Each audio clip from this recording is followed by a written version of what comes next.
কালাপাড় ধলাপাড় তারা তো শান্ত সভ্য ছিল, তারা তো এরকম ছিল না। এরা তো আমরা ভয় করি, এনে উঠে নিচে ভালো হয়েছে।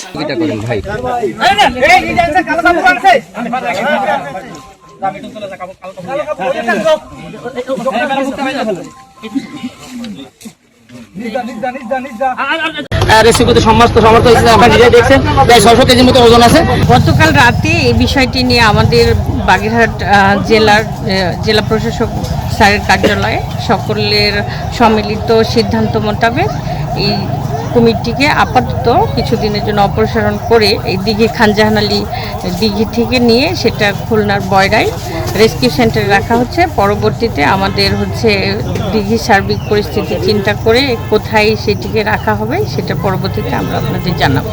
হয়তোবা মাজারের কমিটির জন্য তাদের এখানে একটা ব্যবসার একটা কেন্দ্রবিন্দু এই কুমিরটা, এইটা বন্ধ করে দিয়ে মাজারটা দর্শনীয় স্থান করা, এটাই হচ্ছে একটা ঐতিহাসিক স্থান, এটার ঐতিহাসিক রাখা উচিত।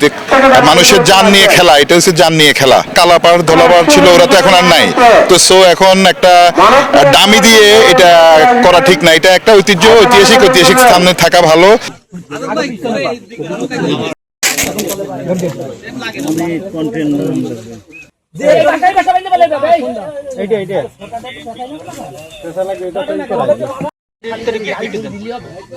আগামীতে যেন আরো কোনো অসুবিধা না পড়তে হয়, দর্শনার্থীরা যেন নিরিবিলি নিরবচ্ছিন্ন পরিবেশে আসা যাওয়া করতে পারে, সেই জন্য তার নিরাপত্তার অংশ হিসেবে যদি এটা নেওয়া হয়ে থাকে আমরা এতে সন্তোষজনক প্রকাশ করছি।